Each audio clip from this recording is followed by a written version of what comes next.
Well, hello and God bless you. It's Jay here with another Bible review for you. And today it's a little bit different because although it is a Bible review, it's not, it's a Bible, but not as we know it. It is the Chronological Bible by English Standard Version published by Crossway. So you can get this actually in a True Tone edition in brown and in a kind of blue, or you can get it in the hardback edition. Now, I did get this for my wife as a Christmas present this Christmas just passed, because she said she wanted to read the Bible cover to cover in 2026, but she wanted to do it in a chronological Bible. Now, I have got a chronological KJV Life Application Study Bible, which I really like, and I will review that at some point, but she didn't fancy using that. So I found this ESV one and got her this, and she's really enjoying using it. So she's quite happy for me to do a little review of it.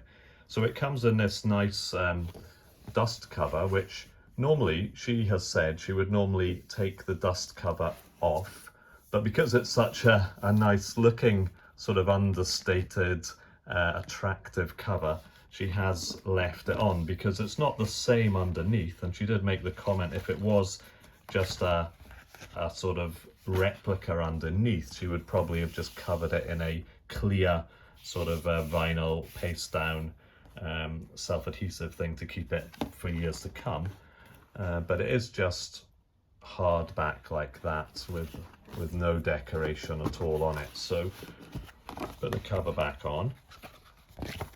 Let me get the sizes, because it is a reasonably large size Bible. It's sort of 9 1/4 inches by about 6 1/4, and in width we're looking at, it's probably just a shade over 1.5 inches. So that's the size of this this Bible. There's my trusty biro pen, just as a little comparison. So it's nicely laid out. The entire ESV Bible presented in historical order. So that's where it differs from any other ordinary Bible that you would get in the canonical orders of the books. So from Genesis to Revelation, the Chronological Bible guides the reader through 8 eras of Scripture in the order of the historical events. So it integrates passages from various prophetic books, the Psalms, the letters, with the Bible's historical narratives. Each major section begins with a freshly written introduction, locating that specific era within redemptive history as a whole. It's edited by Andrew Steinman, and it's a freshly designed layout. It divides the entire Bible into 365 daily readings, each with a summary and a simple timeline, making it easy to follow the flow of the biblical history with every reading. Okay, so what's quite good about doing it that way in 365 readings is you can start it anytime you want. There's no dates in there, so it's not like the 1st of January you want to start, and if you get it mid-year, do you start halfway through? Do you start on a different date? So I think having it in 365 is actually a better idea than having it dated. So when you open it up, it's a Smythsonian binding. You've got some shiny cardstock. Then you have a timeline with the different eras of redemptive history that they mention. So it's quite pictorial and sort of easy if you it speaks to some people more seeing it like this than written in a list. It does have a presentation page. It's a title page. So it is the 2016 ESV, printed in China by RRDS. And we've got the contents. So it is different from any other Bible. There is an introduction which explains the various aspects of this, which is worth reading, and I have read this prior to doing this review. That's by this guy, Andrew Steinman. I don't know anything about him. So it does have the full preface to the ESV, which is always worth reading. Then we get to the Old Testament. So, Primeval History. So we're looking at before the year 2166 BC. So it gives a little account of what you're going to get in this section: the creation, the fall, Noah and the flood. And then it begins with the first reading, reading 1. So you've got a line here, creation, and this section will take us right up to Abram is born. So then there's just a small summary, and then you're straight into the text. So it's a 9.15 font on here. It's the lexicon typeface. It does have the full ESV footnotes, and it does have a generous margin down the side. We're looking at sort of just over an inch. So it tells you the portion you're reading. You could make some notes in there if you wanted to. It's a single column paragraph layout, and it's a black letter text throughout. So as you would expect, you know, there is different justification to indicate poetry, prophetic utterances, just to distinguish them from the narrative. So the idea is you just read it through, and then you get to reading 2. So there's the timeline, it's Adam's descendants, the date, and then it tells you the portions that you're going to be reading. So you're going to be reading from Genesis, but you're also going to be reading a small section of 1 Chronicles, which covers the same events. So from the introduction to this, I happen to know, only through reading that where you've got a text that you're going to be reading, and then a semicolon, and then another text that you're going to be reading, the text after the semicolon is the same events as those before the semicolon. So we're looking at Adam's descendants, but then where there's a little line, it's the next set of events historically. So we're talking about Adam's descendants. So from 1 Chronicles 1 to 4, we do have Adam's descendants. So normally you wouldn't reach those 4 verses until you read through the Bible to 1 Chronicles, and then you think, we've got in 1 Chronicles Adam's descendants, but here you've got Adam's descendants in Genesis, and then because historically this is fitting in with that, you've got that there, then you're back to the continuing story in Genesis, and that is the way it goes throughout this Bible. So I thought I'd show you some interesting passages just to see how this is quite beneficial. So we've got reading 105, 997 BC. So we're looking at David's adultery here. So in this section, we're going from 1060 BC to 932 BC. We're traveling along here. We've reached this point. There's the little summary. So we've got what we're going to read, 2 Samuel 11, 2 to 12, to 12:25, semicolon. So the passage after refers to these events, Psalm 51. So we can see then we've got the 2 Samuel passage.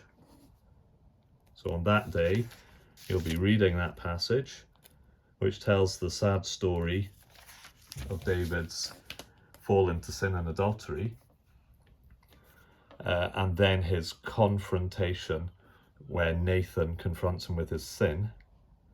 And then David writes Psalm 51, and so you have that psalm of repentance coming afterwards.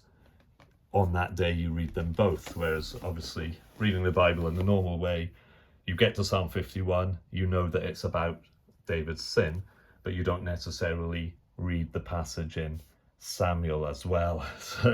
So that's the way it brings it all together, which I think is quite helpful. And then you've got the consequences of David's sin. We've got passages from 2 Samuel, passages from 1 Chronicles relating to the same consequences, and then it moves on to 2 Samuel, story continues, and Psalm 35 was written at that time, as far as they believe, a Psalm of David.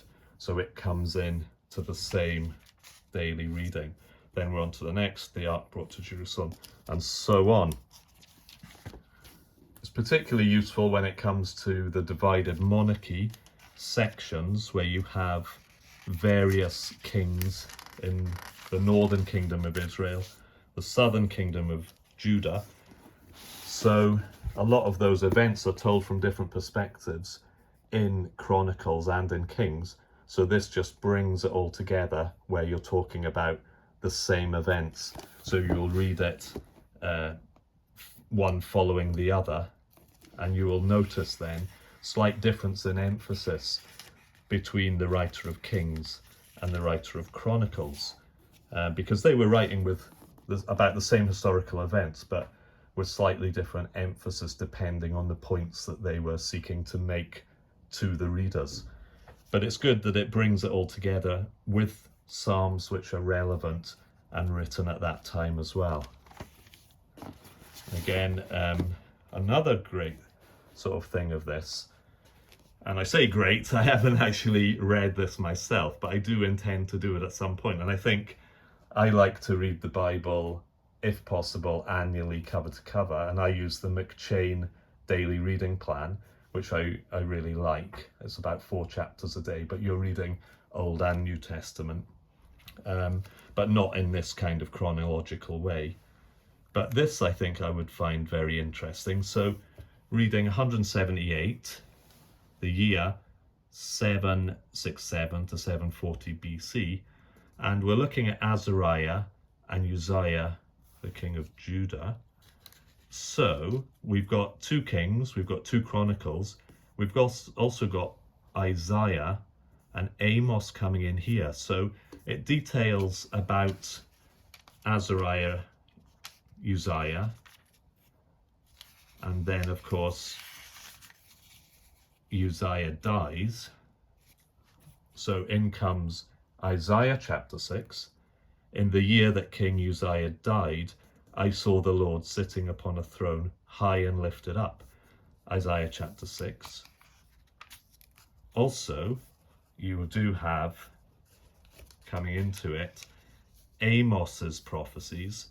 So Amos also prophesying about this time along with Isaiah. So I think it's quite interesting to bring in these things at that time. So you've got the Isaiah in the year that King Uzziah died, then Amos, the words of Amos, who was among the shepherds of Tekoa, which he saw concerning Israel in the days of Uzziah, king of Judah. So it's bringing these minor prophets in, the major prophets into the historical narratives. And I think it's going to be just interesting to do that. It's not something I think I would probably, do that often. Whoops. But it is something that I would find beneficial to do at least once intertestamental period. And you've got the New Testament. The kingdom comes. So Jesus' origins. So you've got Matthew chapter 1, Luke chapter 3, John chapter 1, Luke chapter 1. So it's bringing the gospel narratives all together, sort of harmonizing the gospel so that you can listen or you can read and hear those different parables, etc., that are told by different gospel writers. Again, slightly different emphasis depending on the points they're trying to make, but you can see them side by side. And then when it comes to the epistles, for instance, Paul, the way they seem to have approached this is where Paul is located. So when Paul is at Ephesus, so they've got a portion from Acts where Paul is at Ephesus. And while Paul was in Ephesus, he wrote the book of Galatians.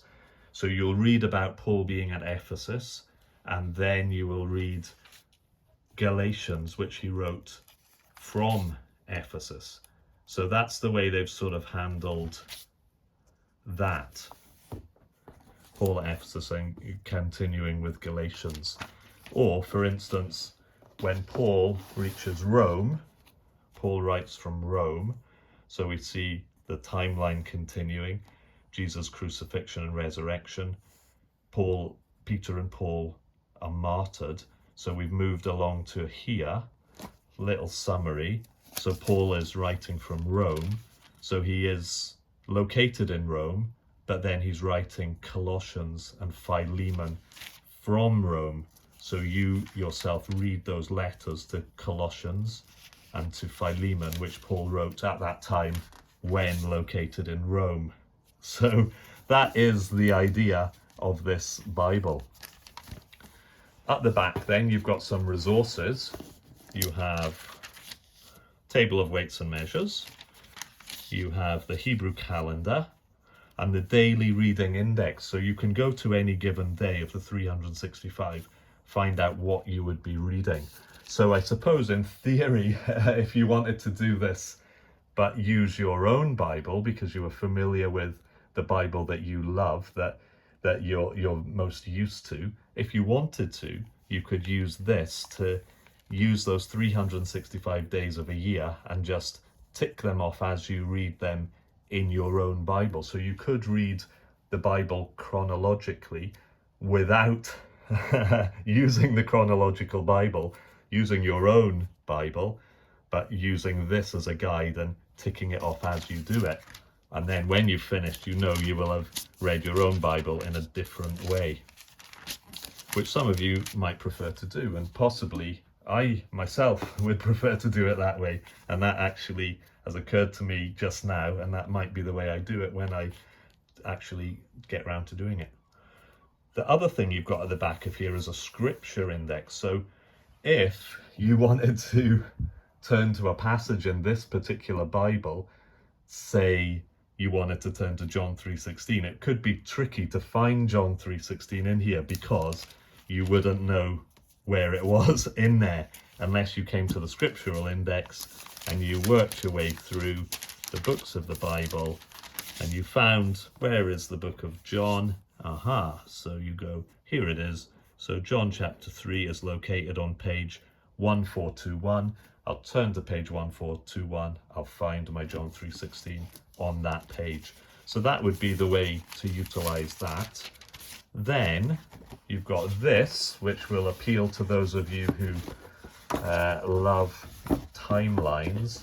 You've got this lengthy fold out timeline, which just shows you all the events that you've read in chronicle order, all the different kings, etc., the things that were happening at the time in history, when the Bible was written, when those events took place. So that's a handy fold-out chart. Then you've got the normal standard 8 crossway maps at the back, followed by the end of the book, which is this quite nice feeling. It's got a sort of recycled cardstock feel about it, but it is just quite nicely presented. So what my wife has said about this is she's really enjoying reading it. I got it for Christmas. She liked the fact that she could start it straight away. So she will be finishing this, if she does it every day, she'll be finishing this sort of, on Christmas Eve this year. But if she misses a day or two, it's not a legalistic thing or anything, because you're not following a date, you're not tied to a date. She didn't get it at Christmas and wait till the 1st of January to start it. And that's the beauty of this. If you gift this to somebody or somebody gifts this to you, the day you get it can be the day you start it and work from 1 to 365 in whatever sort of time scale you want to. So she loves that about it. She loves the fact that it's very readable. It's that 9.15 font, single column paragraph setting, quite opaque paper. It's just pleasing to the eye and easy to read. And she really likes the fact that it comes with a ribbon marker, because without that you'd be using a book marker which could fall out. So that just keeps her place. So she is so far on to reading 48. Okay, so I don't know if any of you are considering this. I think it is definitely worth considering. There's the information. It's on the Crossway website. You can get it, of course, on Amazon or other bookstores. of your choice. But I think it's an interesting way to approach reading the Bible, and it is something that I might well do, but possibly in my own familiar Bible, but utilizing that thing at the back, the daily reading plan at the back. So anyway, I hope this has been of some use and interest to you. Thank you very much for listening. If you want to like, subscribe, do all that stuff if you want to, and may God bless you wherever you are. Thank you.